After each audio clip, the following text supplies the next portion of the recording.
the so chat much. box. Sure. You're Thanks for appreciated joining us. already. Thank you. It looks like Chris is here and ready to answer your questions. So I think we have a lineup already started for you, Chris. So they're all yours. Well, thank you, Deb. Appreciate it. How you guys doing tonight? Hope all is doing well. Let me just get my chat box open here. So, all right, here we go. Okay.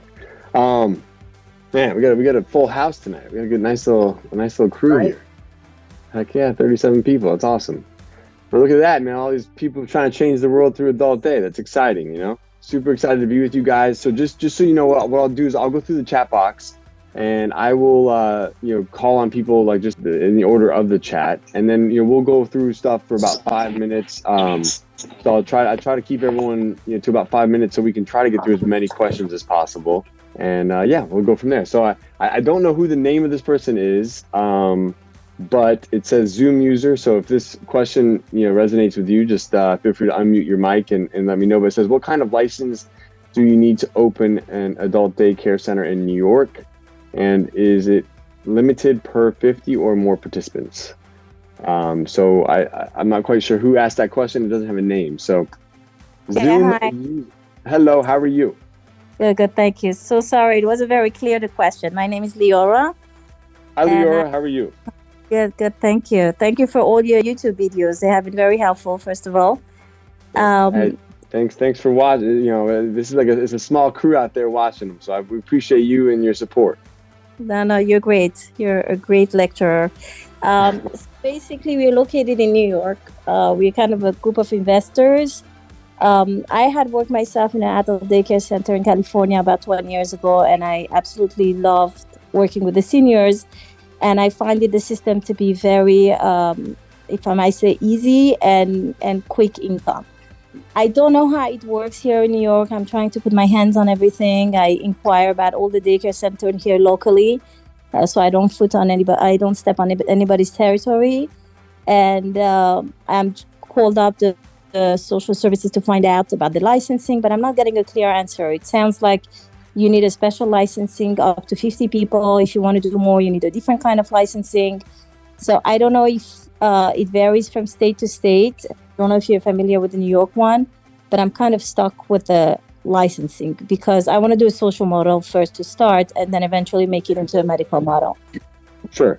Yeah. So, I mean, for me, when I think about the licensing side of it, because the licensing is just drastically different state to state. So every state is going to be, really, really different as far as like how the licensing works, what's a social model versus a medical model. The way they might, limit you as far as like participants per day, is it based on a square footage per person? There might be, different restrictions when it comes to, what's your staff to member ratio and things like that. So in regards to New York, I would say the best place to start, have you spoken with anyone at the New York Adult Day Services Association yet? I think I did, and they just told me that I have to first come with my stats and numbers, and then only I could move forward with the licensing. But again, it wasn't very clear. I wasn't getting a very clear answer about that. Are you saying you spoke to the local state association, or are you talking to the licensing? I think it was the health department. I think I was guided towards the health department. They were the one who were able to give me an answer after making many. So I would first go to the New York State Adult Day Services Association, and so that association is like it's put together by other adult day care operators in New York State. And it's an association of other adult daycare operators, executive directors, and people that work in the adult day world specific to New York. And so I would definitely start there first because I don't know how many members New York State Adult Day Services Association has, but I would bet that they have a fairly decent. New York is obviously a big area, so I would bet that they have a pretty robust adult day association. So I think the website's nysadultday.com. So I guess, abbreviation for, New York State. So nysadultday.com. If you go there I would get plugged in with the association and see if the association can point you in the right direction when it comes to, where do I need to go for licensing? What's the difference between the social model and the medical model? How do we come up with the number of people we're allowed to have per day, depending on the square feet, the square footage? So I would definitely start, in that direction. Amazing. Does it take a long time to get a license usually? Every state's different, so I know for us pre-COVID, it took us about maybe, about 2 to 3 months. I'd say about 90 days. But again, every state's different, and, hey, it's New York. So New York and California, it could take 6 months, a year. I don't know. I mean, we have a fairly decent regulation, or I guess, fairly robust regulations in Florida. But I would say, 90 days is a safe bet if you know what you're doing in Florida. I've seen other people that they don't know how to apply for the license properly, and they get caught up in the licensing process, and then it takes them 6 months or 9 months, and they still haven't figured it out. So that's why I like getting involved with that state association first, which is adult day operators, that are part of that, is going to be your greatest, I guess, asset or resource for how do we navigate the licensing side. But just in Florida, it's going to be probably a minimum of 90 days, and then in other states like New York and California, or like more heavily regulated states, you might need a little more time than that for sure. Any prerequisite for the licensing? So again, I can't speak specifically to New York State. I know in the state of Florida, someone has to have had at least 1 year's of leadership experience in healthcare. Okay. That's it? But, well, that's Florida. So like they have to have worked in assisted living. They have to have, and that's to, oversee it. So if you work in it and you're hands-on care, there's additional requirements that are needed. There's always, there's going to be your first aid and CPR. There's about 12 other classes that the state of Florida requires you to have. Some of that can be done online. Some of it, may need to be done in person. But that's a Florida specific reg. So, that's why I'm saying, if you go to nysadultday.com, that'd be the perfect place to start. Because you're going to have a couple hundred adult day operators that are a part of that association. They're going to be able to direct you in the right step, and like, hey, this is what I did, or this is how long it took me, or this is how we came up with the, number of participants for our square footage and things like that. Could I ask you one last question, please? I'm sorry, I'm talking a lot. One last one. The last social and medical in your side of the world. How much Medicaid paid for that between social and Medicaid and medical? Yeah, so in Florida, it's a very low reimbursement rate. So New York might be higher. Florida, so we have managed care organizations. So essentially, the managed care organizations are kind of like in between the state Medicaid program, and then you work with this kind of like middleman, which is the insurance company. That's the MCO. So we work and negotiate our contracts directly with the MCO. And so we have contracts that are anywhere between like $55 and $70 a day.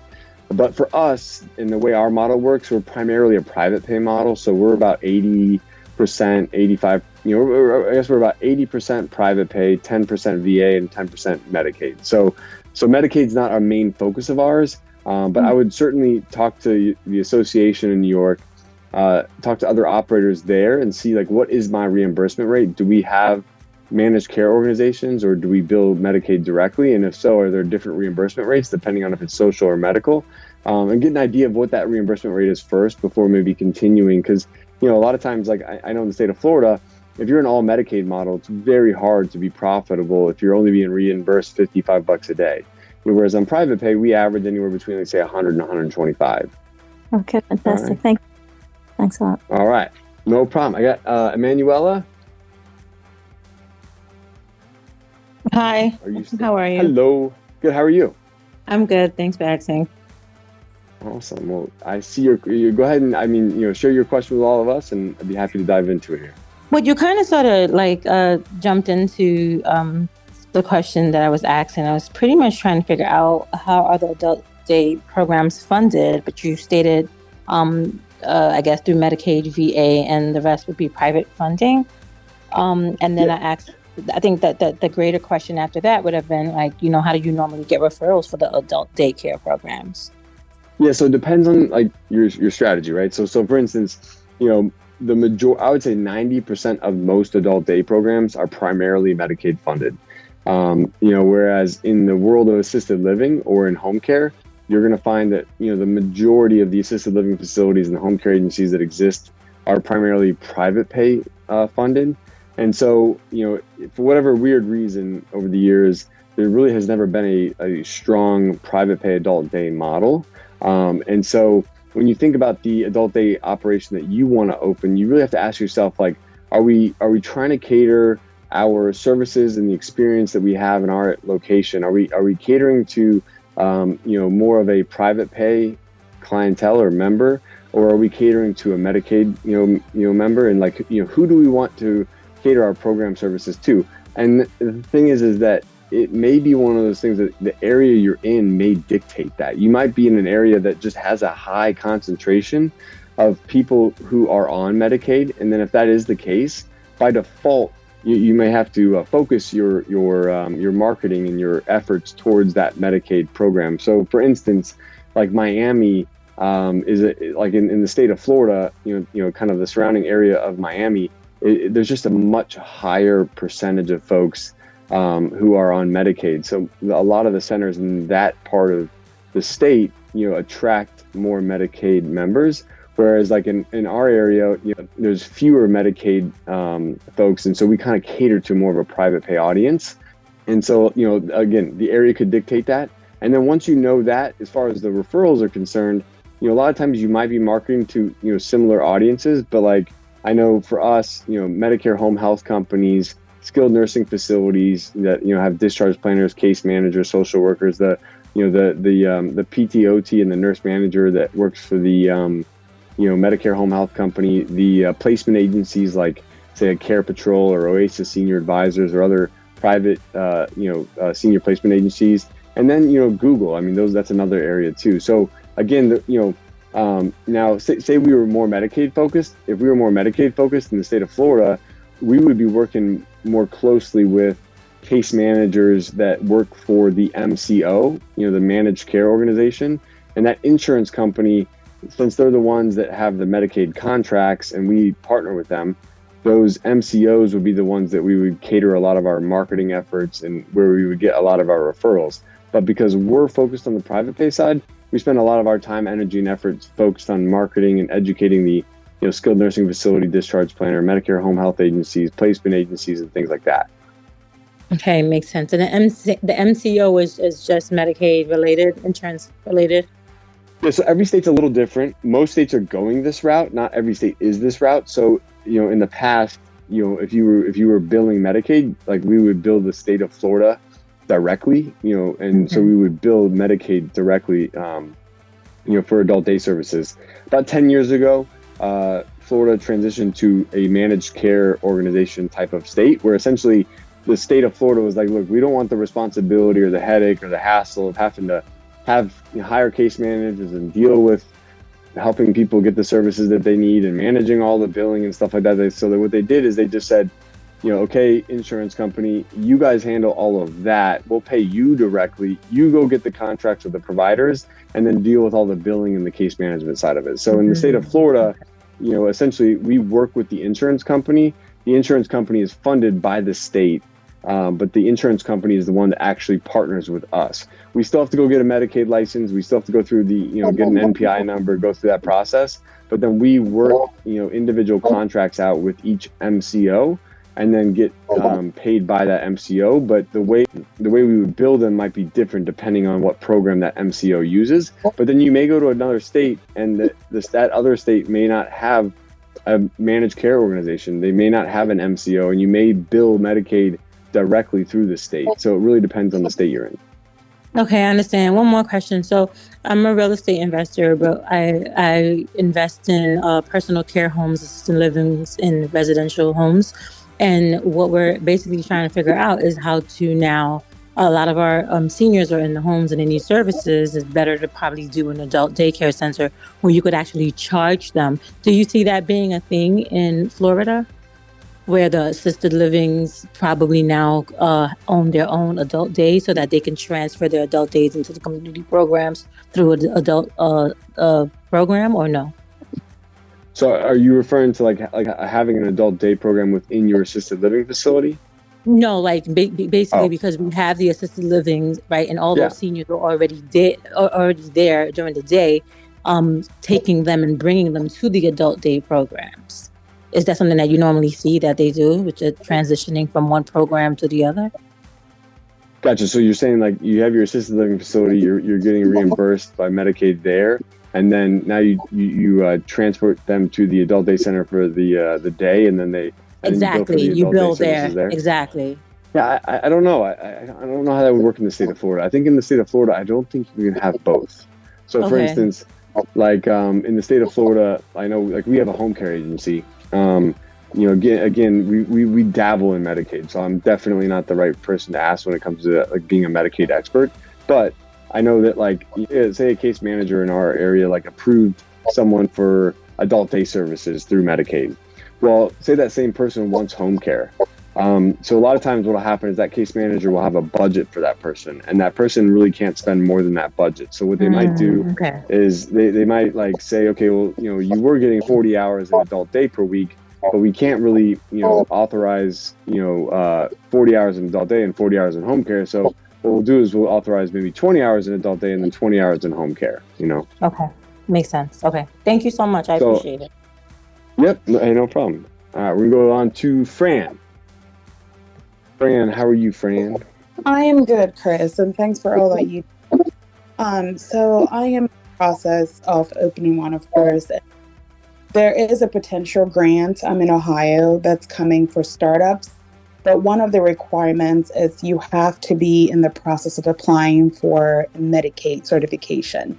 And of course, I'm a startup, so I'm not already open. So is that a thing? I started the process, but I do know on their website, if they reject your application, you have to wait 12 months to reapply. So I'm kind of iffy about that. Is that a thing? Do you know anything about that? Would it be approved before I open? Yeah, so at least I know in our area, in order to apply for Medicaid, we have to have a license, already. We have to get licensed by the state. And then once we have our license with the state, and then we get our NPI number, then we can go and apply for Medicaid. Yeah, I do have my NPI and my EIN. I have all that stuff. And Ohio is not a licensed state. And so it's a non-licensed state. It's a non-licensed state. So, but I do have my Okay. NPI. I have the building. I'm about to sign my lease and all that stuff. I'm doing the architectural stuff. So that is a thing. It could get approved. I just don't want to screw up. They reject me and then I have to wait. So have you reached out to anyone in the Medicaid department for Ohio? I just did with the OD, the Ohio Department of Aging, because that's Yeah. the site. And then I didn't ask them that question specific, but I mean, it's kind of like tricky. Their website is. So I had to ask a few questions on how to get, the application ongoing.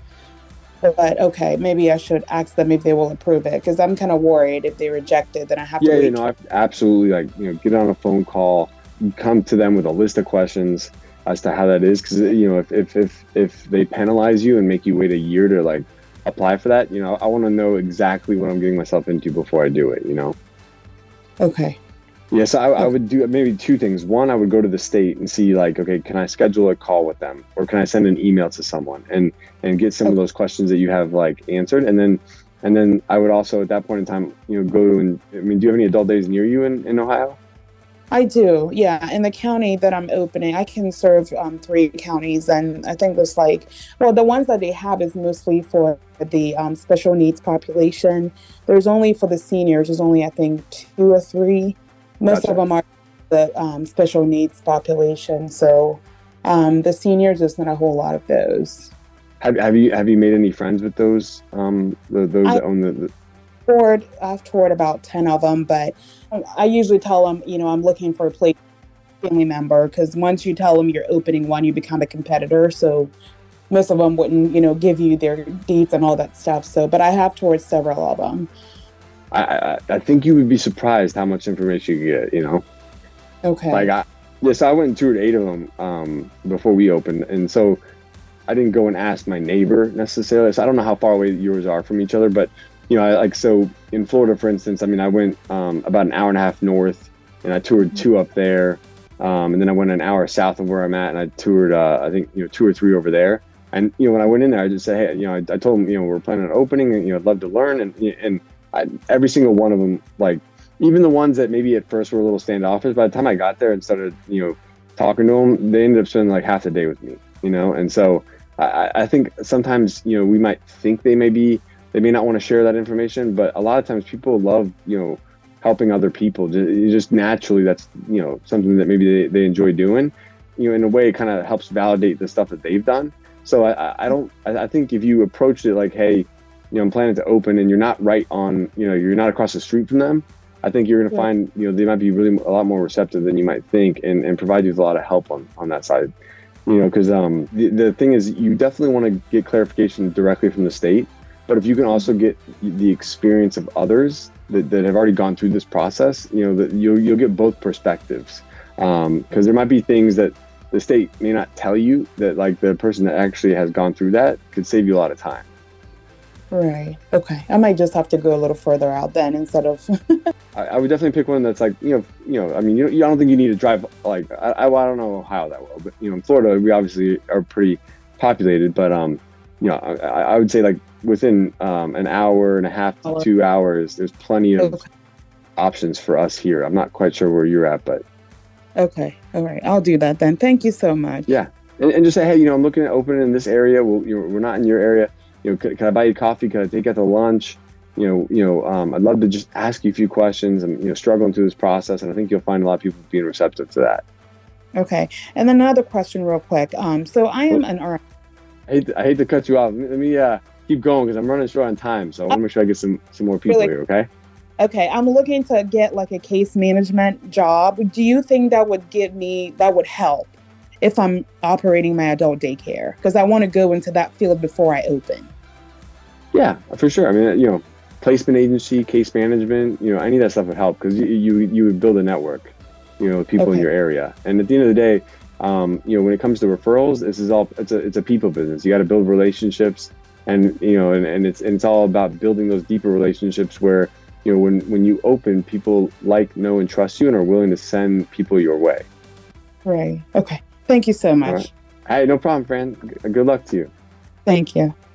Let's see. I guess Carolyn. Carolyn, you there?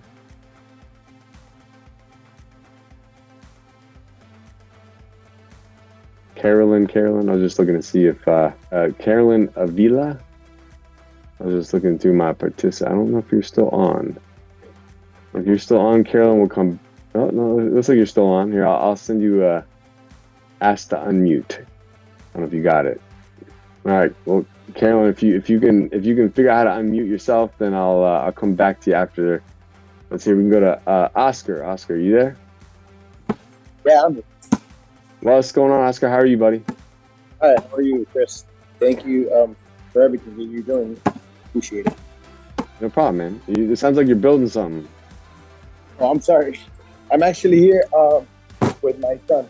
Oh, he was playing basketball. All right. Go ahead and share your question with us, and let's hop into it, man. Yeah. So basically, I wanted to ask you because I'm trying to start up in this business, and I'm trying to get information and experience. I've been looking at your videos, and that's helped me a lot on YouTube. So thank you. But I do have a question. So basically, if I want to go ahead and start, what type of budget do you really think that I should, count on to open the center? That's my first question, actually. So I don't want to overwhelm you. No worries. So I mean, honestly, I think so realistically, I put together one video. I don't know if you've come across this one or not yet, and I forget what the title of it was, but it was essentially like the minimum of what you could open up an adult day center for. Like, what would that look like? Yeah, I saw that one. That one was defining my vision, I believe. Yeah, but I think I have like 4 or 5 videos of it. But there was one that was like, can you open up an adult day center for like $100,000 or something like that? Like, and I think like the point in that video that I was trying to make is that it would be very hard to open up an adult day center for like, less than $50,000. Like, I think if you're going to go into it and do it right, it's going to cost $100,000 to open an adult, to open up a smaller adult day center. And a lot of times it's a combination of, carrying cost, you're paying, first, last, and security deposit up front. you're paying for insurance up front. There's all these things that you're gonna have to do up front to get the place ready to go get licensed, because you're gonna have to have an actual physical address that is like that has the elements that they're looking for in order to open. Like for me, realistically, it's not that you need $100,000 today, right? It's just that you need $100,000 over a period of time to get it open. So it may be $100,000 over a period of a year. So it's like, okay, how much money out of my current income that I have could I set aside to put into this every day? And then what's the gap? So if I can put aside, $2,000, $3,000 a month towards opening this thing per month with my income or whatnot, then how do I make up for that difference? Where do I source the funds for the difference that it may cost me? But the reality of it is that there's so much stuff that goes into the securing the lease, getting the insurance, doing minor construction, waiting on permits, applying for the license, putting furniture, fixtures, and equipment in there. And of course, there's ways you can save. You can buy stuff at garage, but it's just I don't see how you can open one for less than $100,000. Right. So here's my plan. Basically, my home has a lot of equity, right? So I'm planning on probably getting a HELOC, which is an equity line of credit, so I could go ahead and give as a down payment towards getting an SBA loan.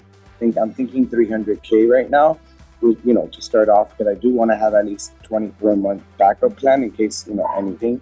Because for sure, I don't want this to go wrong. I'm trying to do everything as good as possible. And as a matter of fact, on Saturday, I have an appointment with the business advisor that's going to go ahead and get me started to do this. Okay, I'm trying to just get started right now. But would that even be a good idea for me to go ahead and get that HELOC and then go ahead and just open that everything that I want to create? Yeah, you definitely want to get the HELOC. Like I would get the HELOC now, like if you're planning on doing this, because the thing is, you don't want to get the HELOC and then like within 30 days take that money from the HELOC and then use it as a down payment on the business. You know what I mean? Because sometimes banks will frown upon that. If you can go ahead and get the HELOC and take care of that paperwork and get that part of it over, then you at least have something to work with. Now the thing is, you may not need to use it all, right? Like it could just sit like, in a bond earning 4 or 5%, or in a CD that's flexible or whatever, while you start putting together other plans, so you can earn a little bit interest on it. It might help offset the interest expense of actually having the HELOC. And you could, do that while you start like looking for a property and start, maybe looking into what does the SBA loan process look like? And you start looking into like, okay, well, I need to put together a budget for this thing now. Like, okay, what size space am I looking for? What are my financial projections going to be? What type of construction project do I want to do? And you can start kind of like sourcing some of this information and putting this plan together. And then maybe 2, 3, 4, 5 months from now, then you go apply for an SBA 7A loan, and to maybe secure enough cash to have for a down payment plus your SBA loan, and the combination of those things give you enough security to get you through the next 24 months. Got it. Okay, perfect. Thank you. And then my next question and my last question was to be able to look for a location. Do I need to have the license first? After I already have those funds available. So you won't be able to get a license until you have a location. So you have to have the location first. And you have to have the location like ready to go as if you're about to open, really, before you can apply for a license. Got it.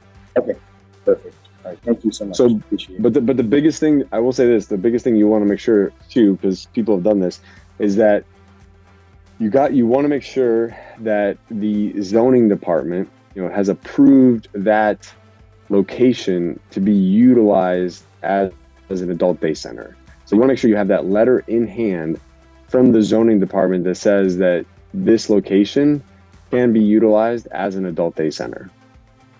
Got it. Yeah, I'm thinking more of a shopping plaza, so 2,000, 4,000 square feet, to start off, and yeah, I'll look into that. Yeah, so and the thing is, like, you do all that stuff. Just make sure you do your research, because I think there's like 1,000 foot range. You got to be like, you can't be within like 1,000 feet of another adult day center.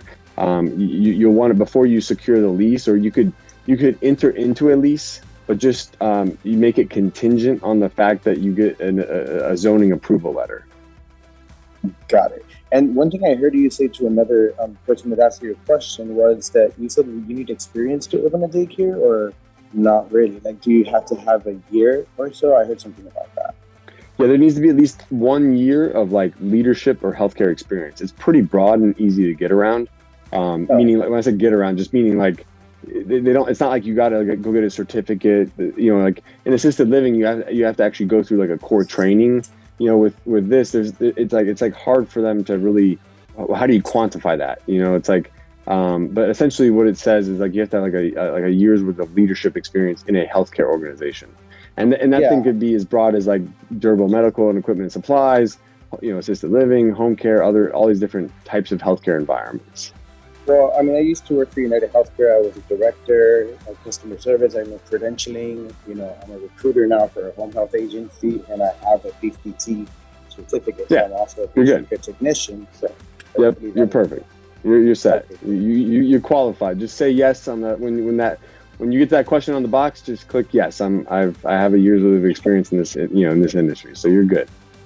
Yeah. All right. Hey, Oscar, man, stay in touch, buddy, man. I'm excited for you, brother. Look forward to seeing what you're doing. Thank you so much. I appreciate everything you do. Yep. Thank you. Hey, no problem, man. Take care. You too. All right. So we got Sharon. Are you on, Sharon? Yes. Sharon, how are you? Good. How are you?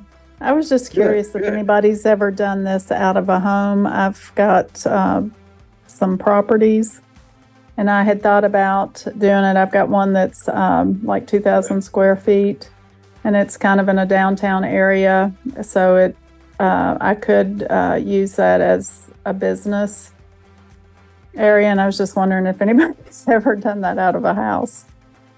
Yeah, like there's definitely people that have done it out of their home.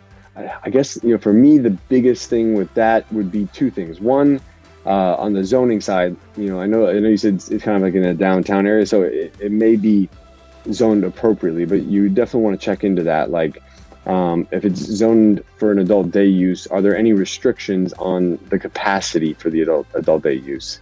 You know, because like sometimes, like if you're in a residential setting, you know, you might not be able to have like, you know, in 2,000 square feet, realistically in that size of a floor plan, I mean, you're probably only looking like maybe 20 or 25 people, but I guess the zoning department approved for you to have a space to use as an adult day center for up to 20, 25 people. So like that'd be one thing to take into consideration first.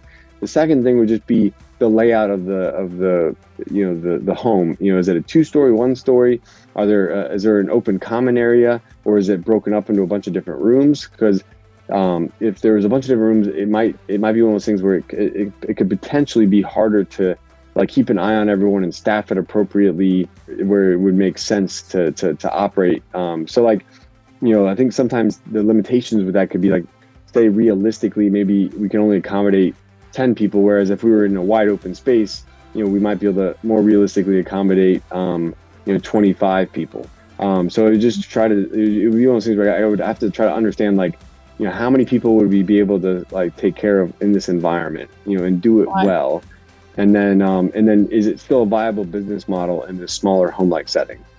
Yeah, well, I was just thinking, you know, starting out with that, and then as it grew, maybe, you know, moving it over. But I do have, you know, properties available that, you know, I feel like I could start and wouldn't have to, you know, take out a huge loan for the... Yeah, that's not in a home setting, but a good friend of mine, he started with a 2,000 square foot space, a really small space in a shopping plaza, you know, and that's how they got started. And then they literally moved from a 2,000 square foot space to a 12,000 square foot space. Yeah, that's just kind of what, you know, I was thinking, you know, if I could get it started. I mean, I've got the medical background and stuff, just get it started, get it going. Then as it grows, move it, and then have the cash to be able to do all that.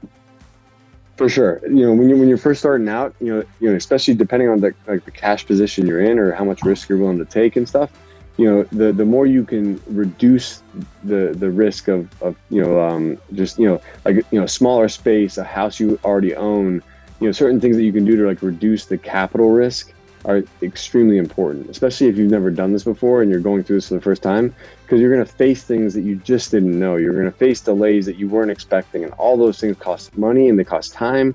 And so, the smaller the financial impacts are, the easier it is to weather those,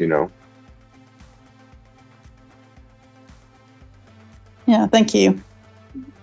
Thank you, Sharon. I'm excited to keep us posted on your journey. All right, I got Mary Grimes. Mary Grimes, you still on here? I don't see Mary. Oh, no, I see Mary. Mary, are you able to unmute there? All right. Well, maybe we go on to Harry. If you're able to unmute at some point, feel free to unmute and just give us a shout out, and we'll come circle back to you here. So, Harriet, you there?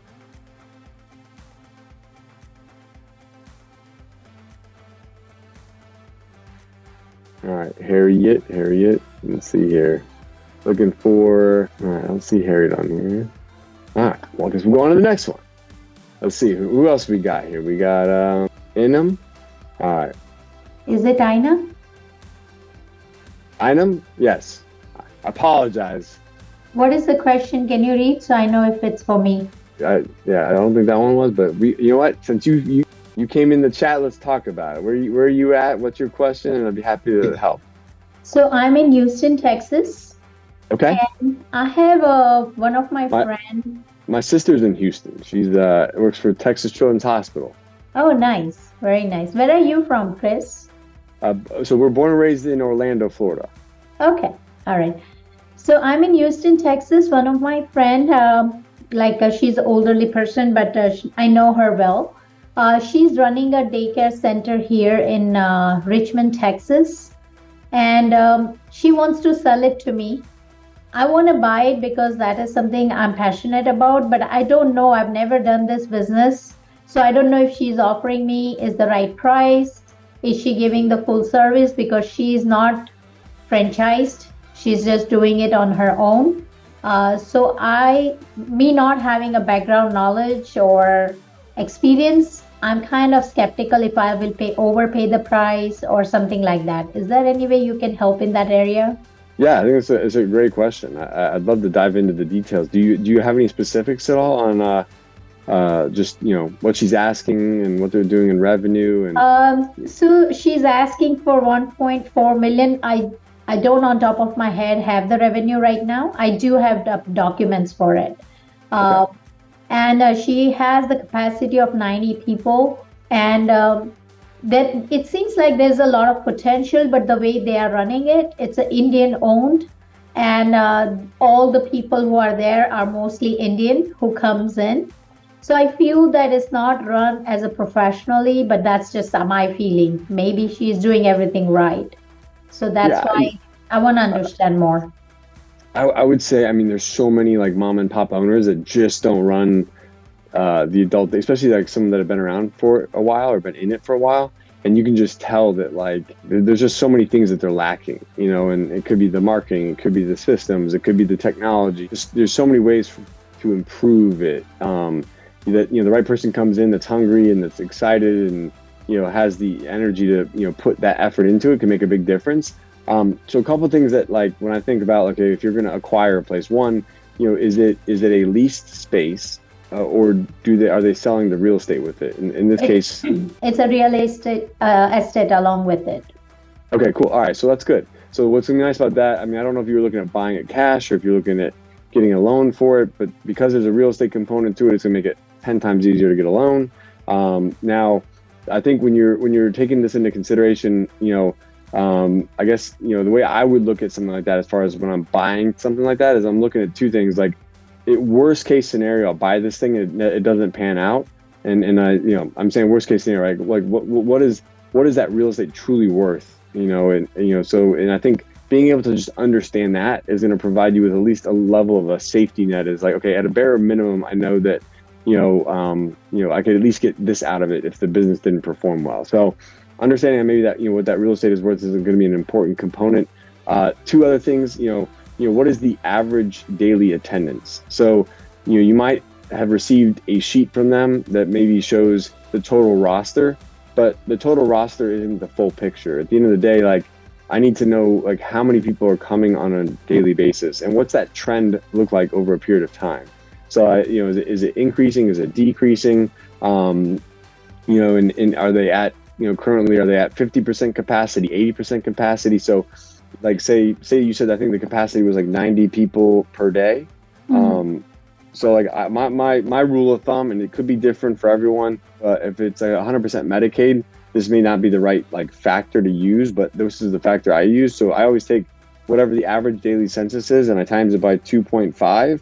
And that's what I need to have on my total roster count in order to achieve my average daily census. So in your case, if the average daily census of 100% capacity is 90 people per day, I know I need 225 people on my total roster that are active members that to make up 90 people per day, because not everyone comes every single day. You might have some that come 2 days a week, 3 days a week, 4 days a week, some that come full time, some that are part time. So in my mind, that's how I usually factor that out. Okay. But Chris, if I wanted one-to-one session with you to go over the numbers and stuff, can we do that?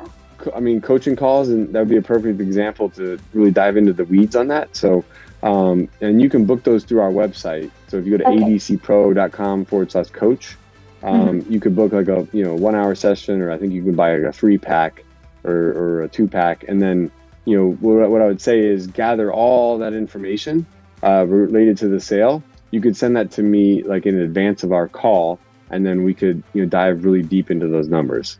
Okay. I also put that link in the chat box, Chris. Awesome. Thanks, Deb. Yeah, appreciate it. Now, I'd love to analyze that with you. I love that kind of stuff for sure. So let's see here. I think, Abe, are you on? Yes, sir. How you doing, buddy? Good. How are you? Good, man. You might be the last person I get questions with today. So we'll try to get through some of the questions you have here. Appreciate it. Yeah, you answered some of them. I think the first one we can skip. You answered that, and I looked up the video. I found it, so perfect.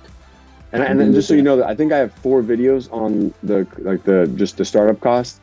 So there's one for, I think there's 3 of them for 3 different size adult day centers, and then I have that 4th one that's like what's the bare minimum you can start with. But just so anyone else on the call, if you wanted to look into that, we did break them down into 3 different sizes and like what to expect as far as on a minimum versus maximum total cost. So go ahead, Abe. Sorry.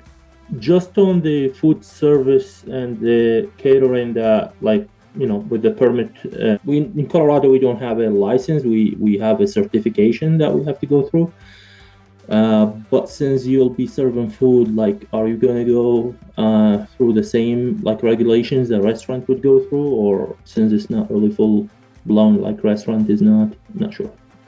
Yeah, so it really depends on like how you're gonna prepare meals. So for instance, I know in our setting, we don't cook anything that needs to go into a big oven, or needs to be cooked on a big stove. So we don't have like, we don't have the need for the infrastructure you would need for like a hood system, where you got like the fire suppressions, inside of like a hood vent, with ranges, and because all of that extra stuff could be a $25,000-$30,000 extra expense, when it comes to fire suppression, plus the maintenance and the servicing of that, right? So for us, like our basically someone has to have taken the serve safe class, and be basically a food manager, a food kitchen manager. I forget what the name of it is.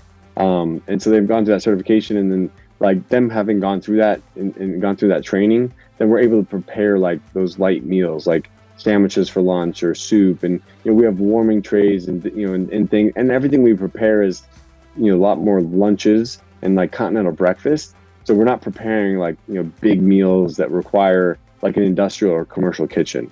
I know when we first started out, in order for the sake of not having to worry about that staff member, we found a deli near us that we worked out a pretty good deal with, that would deliver to us every day, and we would place our order, and then it just completely eliminated the kitchen responsibility. And that was what we did to get started. And then once we had kind of like got enough momentum, we were big enough and we could bring in someone to like do that in-house, then at that point in time, we started preparing those meals in-house. But we made a menu that could easily be prepared in like a light duty kitchen. Makes sense. Thank you. And as far as the adult daycare center, there's going to be non-medical transportation because mostly that's how the patients or the clients will be transported. With it does require a different license, but would it make sense to put that under the same LLC or separately? So it depends, right? So here's the thing, like, so for us, because we're private pay focused, we don't need a non-medical transportation license because we're just transporting our own members. So we're not like charging the community like for non-medical transportation, as like that's our business model, right? So each state might be a little bit different, and then a lot of times what I've seen is some people will they'll basically start a separate business, a separate LLC. And then they'll become a like licensed non-medical transportation company.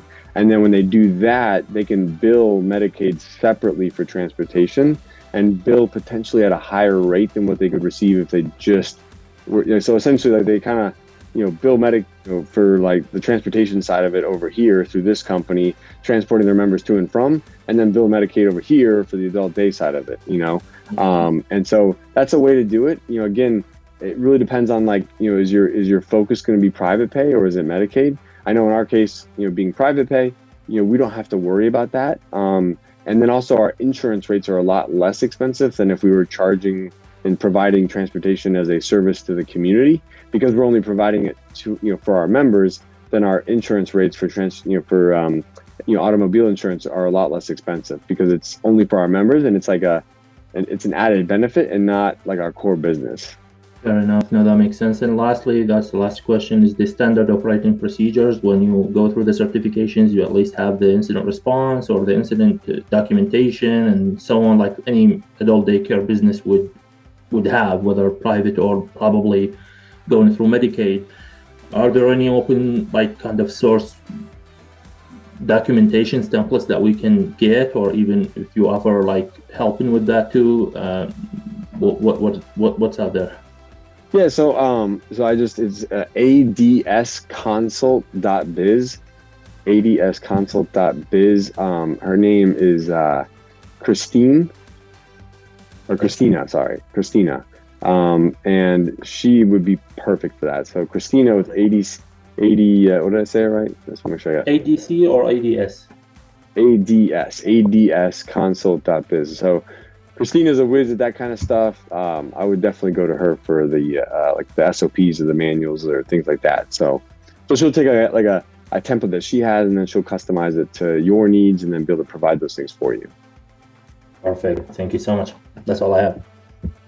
Awesome, guys. Well, hey, I really appreciate everyone joining us tonight, and thank you guys so much for being a part of this adult day community. If you haven't already, make sure you go to our YouTube channel, youtube.com, and then I think it's just Chris Channel, one word. Got tons of content out there. Of course, join us for our webinars on the second Wednesday of every month. And if you have any interest in the franchising thing, go to activeagecare.com/franchise. Be happy to share with you information about our franchise with ActiveAge if you want to learn more about that. And then if you would like to just do one-on-one coaching for your own adult day that you're trying to open, we have the coaching calls, so you can purchase those as you need them, and you can go to adcpro.com/coach. So we appreciate all you guys for being here. Thank you so much for joining me tonight, and let's go change the world together. Adult Day is the future. We'll see you guys in the next one. Bye-bye. Thank you. Bye.